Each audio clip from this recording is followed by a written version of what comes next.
They told you it was chemistry, that mysterious feeling when your heart races, your body tenses, and your mind can't stop replaying one person's voice, smile, or presence.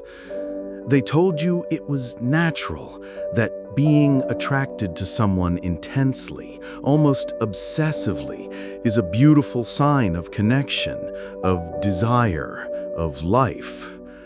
But Carl Jung would look you in the eye and say, no, it's not chemistry, it's not magic, it's your shadow.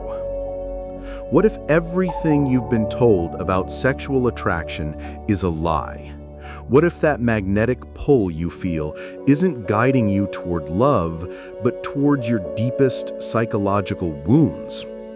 What if your type isn't a preference, but a prison you've been unconsciously building your entire life? Today, I'm going to reveal the darkest truth about sexual attraction that Carl Jung discovered through decades of psychological research. Why the people who make your heart race might be the exact people keeping you from the love you actually deserve. Jung warned us that sexual attraction is never just about love or physical compatibility.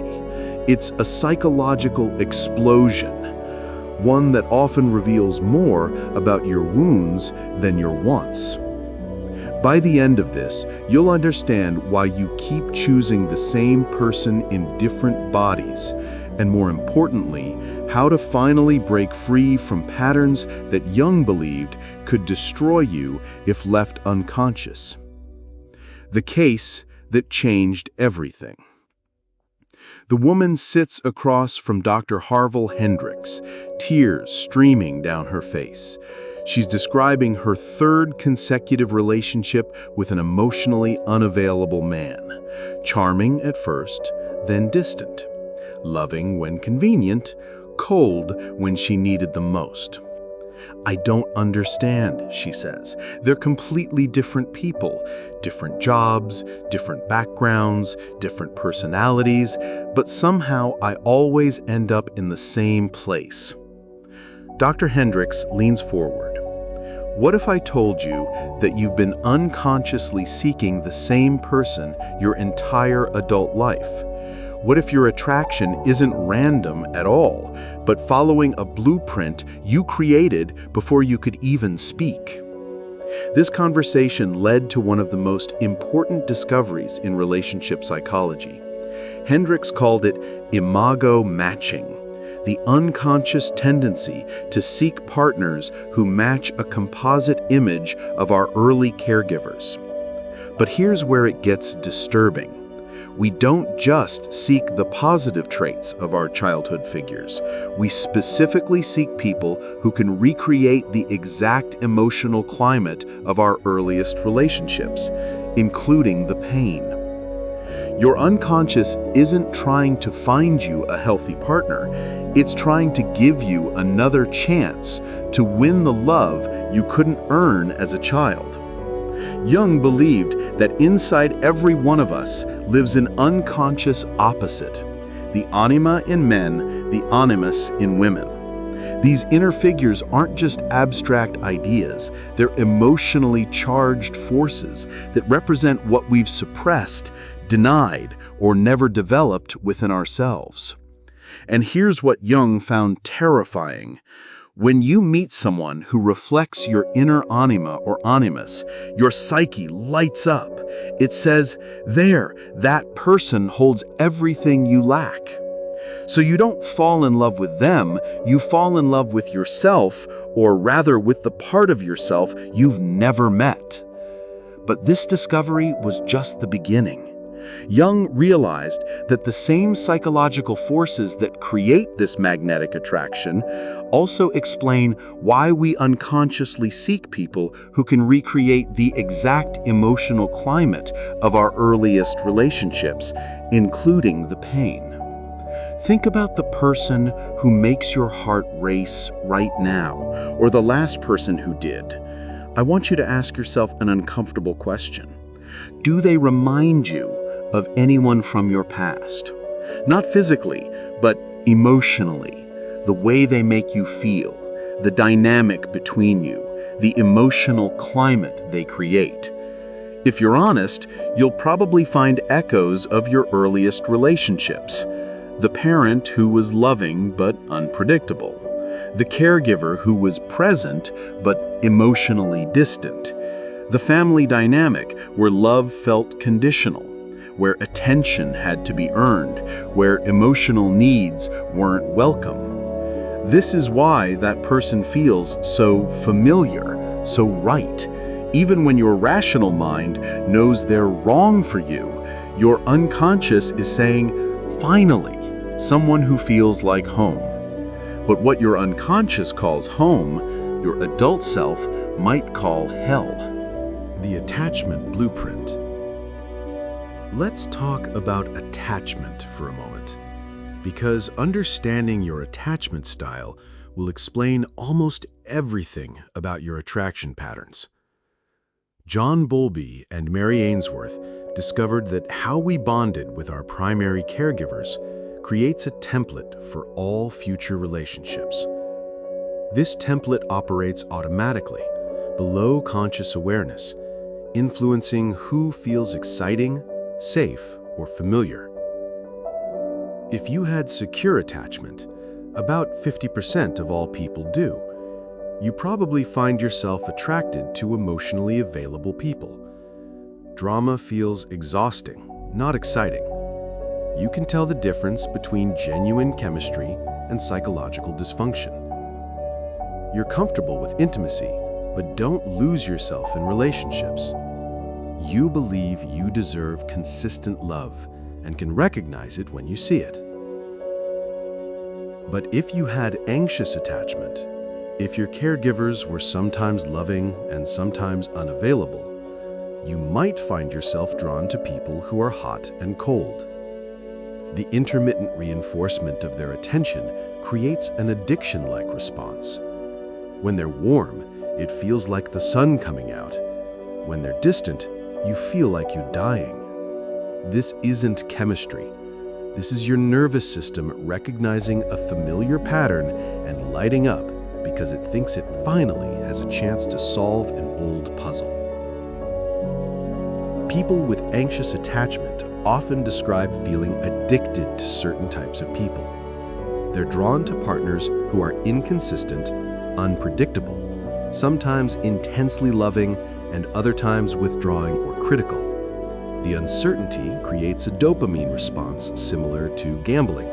You never know when the next hit of validation is coming, so your brain stays hyper-alert, interpreting this anxiety as excitement and passion.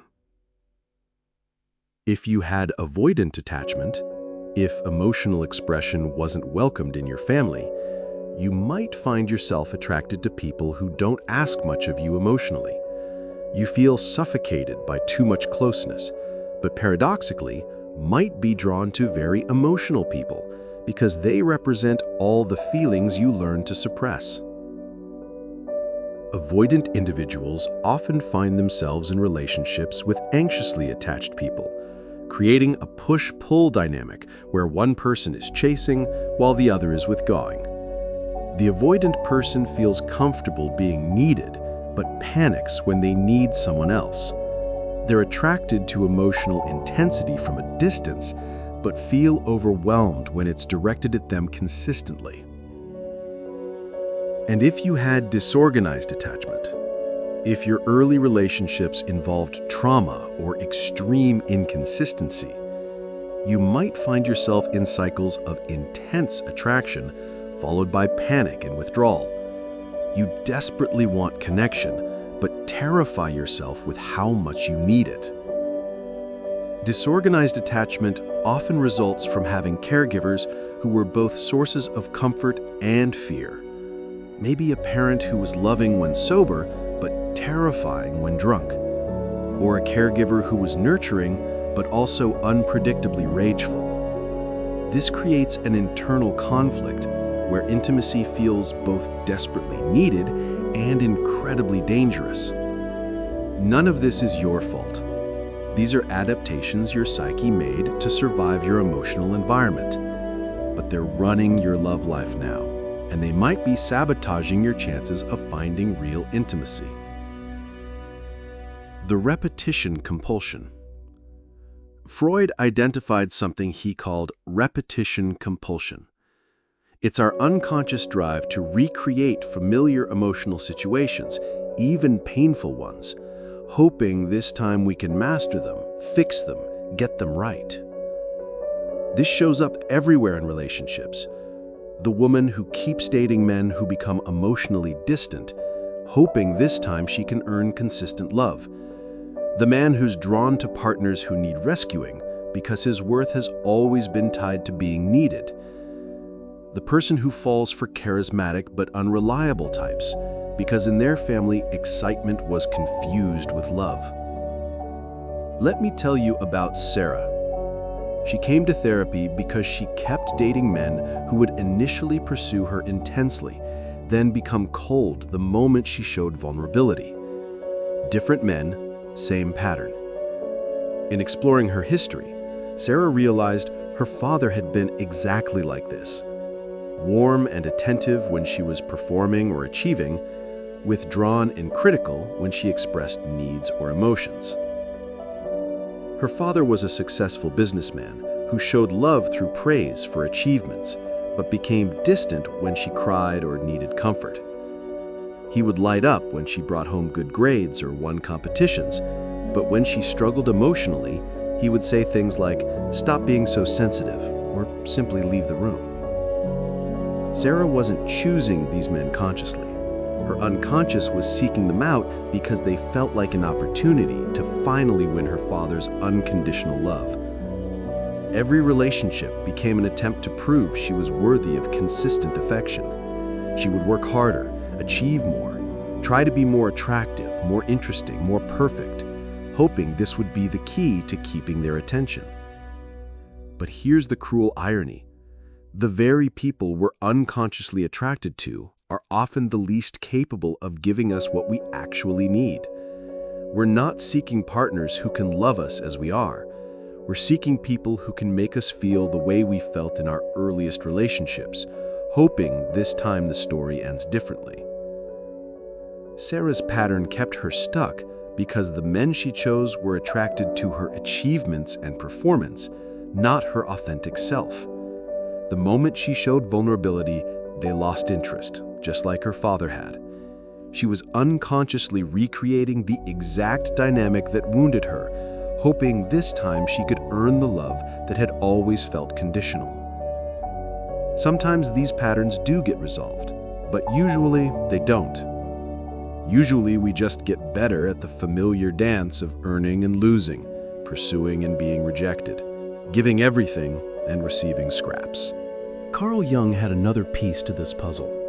He talked about something called projection, where we attribute qualities to others that actually belong to us. In relationships, we often fall in love with what Jung called our shadow, or our undeveloped potential. The shy person who's magnetically drawn to the extrovert, the overly responsible person attracted to the free spirit, the emotionally controlled person who falls for someone passionate and expressive. Jung said we don't fall in love with people, we fall in love with aspects of ourselves we've never developed, projected onto someone else. This can be beautiful when it leads to growth and integration. The responsible person learns to be more spontaneous. The shy person develops confidence. The controlled person learns to express emotions. These relationships can be transformative when both people are conscious of the dynamic. But it becomes dangerous when we mistake this projection for love. When we feel incomplete without the other person, like they hold something essential that we lack. Real love sees the actual person. Projection loves what the person represents. I once worked with a client named David, who was consistently attracted to what he called wild women, artists, musicians, free spirits who seemed to live without rules or constraints. David was an accountant, methodical and careful in everything he did. He lived by schedules, budgets, and 5-year plans. When David met these women, he felt alive in a way he never experienced in his structured life. But the relationships always crashed because he was trying to live vicariously through their freedom instead of developing his own. He would become possessive, trying to control their wildness, because he was terrified of losing access to that part of himself he'd never developed. The women would eventually feel suffocated and leave, taking with them what David believed was his only connection to spontaneity and passion. He never realized he could develop these qualities within himself. He was addicted to the projection, not the person. Jung believed that true individuation, the process of becoming whole, requires integrating these projected aspects back into ourselves. We must develop the qualities we admire in others rather than seeking them exclusively through relationship. Trauma bonding and the addiction to drama. Now let me tell you about something that explains why some relationships feel addictive even when they're clearly harmful. It's called trauma bonding, and it's one of the most important concepts you can understand. Trauma bonding creates intense emotional connections through cycles of reward and punishment, kindness and cruelty, attention and neglect. If you experienced this in childhood, it can feel like incredible chemistry in adult relationships. The highs feel euphoric because the lows are so devastating. The relief when they're kind feels like love because the anxiety when they're not is so intense. Your nervous system interprets this emotional chaos as passion. But this isn't love. This is your trauma history masquerading as romance. Dr. Patrick Carnes, who first identified trauma bonding, found that it creates biochemical addiction. The stress hormones released during conflict, followed by the relief hormones during reconciliation, create a powerful cycle that your brain interprets as excitement and connection. You might be experiencing trauma bonding if you feel addicted to the relationship despite knowing it's unhealthy. If the highs are euphoric but the lows are devastating, if you find yourself making excuses for behavior you'd never tolerate from anyone else, if you feel like you can't live without them, even though they're inconsistent, critical, or emotionally unavailable. Your brain has been trained to associate love with uncertainty, drama with passion, anxiety with excitement. Breaking free requires retraining your nervous system to recognize that real love actually feels calm, stable, and safe. Let me share the story of Maya, who came to understand her attraction to emotionally unavailable men through recognizing her trauma bond pattern. Maya grew up with an alcoholic mother who was either extremely loving and attentive when sober, or neglectful and sometimes cruel when drinking. Maya never knew which version of her mother she would encounter. As an adult, Maya found herself drawn to men who were unpredictable. She described feeling bored by men who were consistently kind and available. The uncertainty of not knowing if they would call, show up, or be warm or cold when they did felt familiar and exciting. Maya would spend hours analyzing their behavior, trying to figure out what she could do to earn their consistency. The rare moments when they were fully present and loving felt like the most incredible highs of her life, similar to how she felt when her mother was sober and attentive. But Maya was actually addicted to the neurochemical cocktail of stress and relief, not to genuine love. Her nervous system had been trained to associate chaos with connection and stability with boredom. The intergenerational patterns. What makes these attraction patterns even more complex is that they often run in families for generations. The way your grandparents related to each other influenced how your parents learned to love, which influenced how you learned to love. If your grandmother stayed with an emotionally distant man because that's just how men are, your mother might have internalized that dynamic as normal. If your grandfather expressed love through providing but never through emotional presence, your father might not know how to be emotionally available even if he wants to be.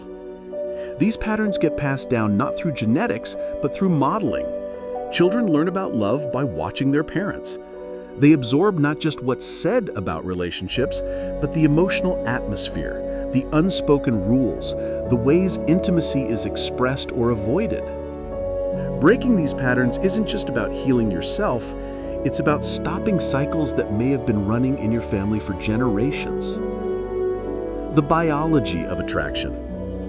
Modern neuroscience has revealed fascinating insights about what happens in our brains when we experience attraction. The areas of the brain associated with attachment, reward, and stress all light up simultaneously when we encounter someone who matches our unconscious template. Dr. Helen Fisher's research using brain scans shows that people in love show activity in the ventral tegmental area, the brain's reward system. But here's what's interesting. People who are attracted to unavailable and inconsistent partners show similar brain patterns to people with addictions. The dopamine system that drives addiction is the same system involved in romantic attraction. When someone is inconsistent with their attention, it creates what behaviorists call intermittent reinforcement, which is the most powerful way to create addiction. This explains why relationships that are consistently loving can feel boring to people with trauma histories. Their brains have been wired to associate love with uncertainty and drama with passion. But the brain is neuroplastic, meaning it can be rewired. With conscious effort and often therapeutic support, people can learn to find stability exciting and consistency attractive. Breaking the patterns. So how do you break these deeply ingrained patterns that have been running your love life? First, you have to get brutally honest about your attraction history. Write down the qualities of the last 5 people you were seriously attracted to. Look for themes. What did they have in common emotionally? How did those relationships make you feel about yourself? Did you feel like you had to earn their love? Did you walk on eggshells?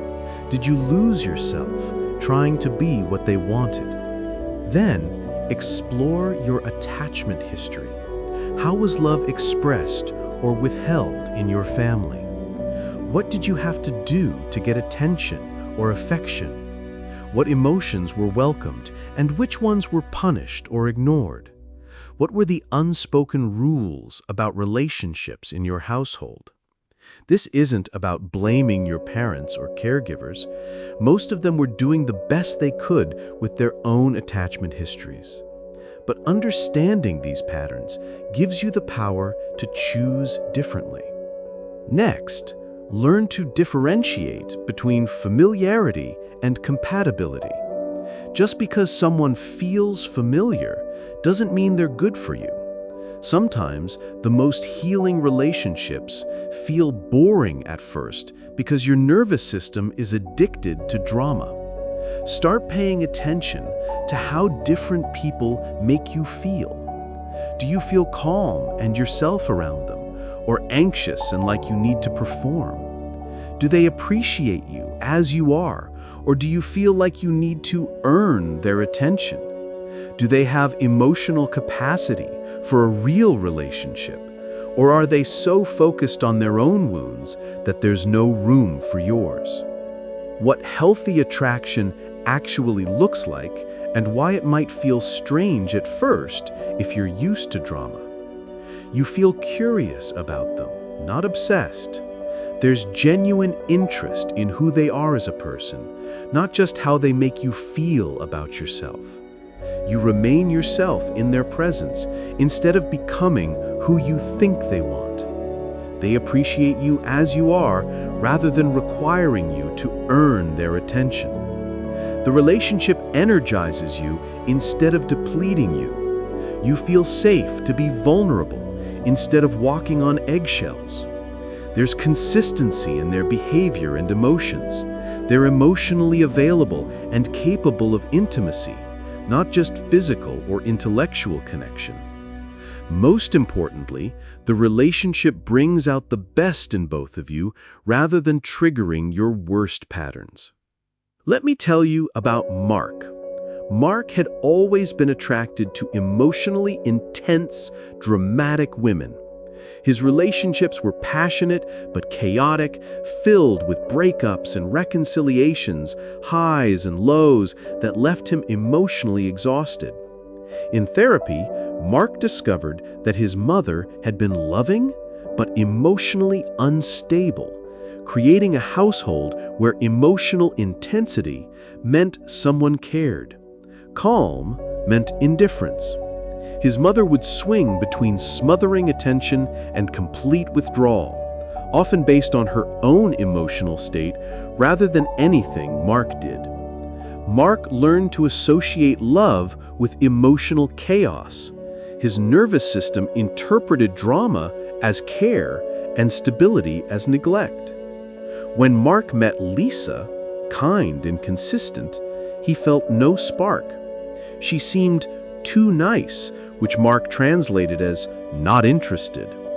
But his therapist encouraged him to give it a chance, to experience what it felt like to be with someone emotionally stable. At first, it felt boring compared to his usual dynamic. There were no passionate fights followed by intense reconciliations, no walking on eggshells wondering what mood she'd be in, no constant emotional drama to navigate. But gradually, Mark realized he felt something he'd never experienced in relationships: peace. He felt more himself, more relaxed, more genuinely cared for than ever before. He could be vulnerable without fear of it being used against him later. He could express his needs without triggering an emotional crisis. The boring relationship became the most fulfilling of his life because it was based on actual compatibility rather than unconscious trauma patterns. This is the work of conscious relationship. It's choosing partners based on how they help you grow rather than how familiar they feel. It's recognizing that your attractions are information about your psyche, not commands you have to obey. The healing process. Healing these patterns often requires professional support because they're so deeply ingrained and because they feel so much like just who you are. But it's absolutely possible to rewire your attraction patterns and learn to be drawn to people who are actually good for you.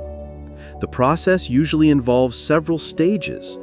First comes recognition, where you start to see the patterns clearly instead of thinking each relationship is just bad luck. Then understanding, where you connect these patterns to your early experiences and attachment history. Next comes the grief work. There's often sadness about the years spent in relationships that weren't truly fulfilling, and grief about what you didn't receive in childhood that led to these patterns. This isn't about becoming a victim, but about acknowledging what was missing so you can provide it for yourself now. Then comes the rewiring phase, where you consciously choose different types of people even when they don't trigger that familiar excitement. This feels unnatural at first, like you're settling or forcing something that isn't there. Finally comes the integration phase, where healthy relationship patterns start to feel natural and drama-based connections lose their appeal. This process takes time, patience, and usually therapeutic support. But the result is profound: the ability to choose partners who genuinely support your growth and well-being rather than ones that keep you stuck in familiar patterns. The bigger picture. Understanding the psychology of attraction isn't just about finding better relationships. It's about breaking cycles that may have been running in your family for generations. When you heal your attachment patterns, you're not just changing your own life, you're preventing these patterns from being passed to the next generation. Your future children, if you have them, will learn about love by watching how you love. Breaking these cycles is one of the most important gifts you can give, not just to yourself, but to everyone whose life you touch. The goal isn't to eliminate chemistry or passion. It's to ensure your attraction serves your healing rather than your wounding. It's to find relationships that feel both deeply connected and fundamentally safe. Your past doesn't have to determine your future, but understanding it gives you the power to choose differently. Every person you're drawn to is showing you something about yourself. The question is, are you willing to listen to what they're revealing? The most profound relationships happen when two people have done this inner work, when they can meet as whole individuals rather than trying to complete each other or repeat old patterns. You deserve love that feels both passionate and peaceful, exciting and secure, challenging and supportive. Understanding the psychology behind your attractions is the first step towards creating it. Your unconscious has been running your love life long enough. It's time to take back control and start writing a completely different kind of love story. If this resonated with you, let me know in the comments what patterns you've recognized in your own relationships. Your story might be the key that unlocks someone else's understanding. And remember, you're not broken, and you're not doomed to repeat the same patterns forever. With awareness comes choice, and with choice comes the possibility of love that truly serves your highest good.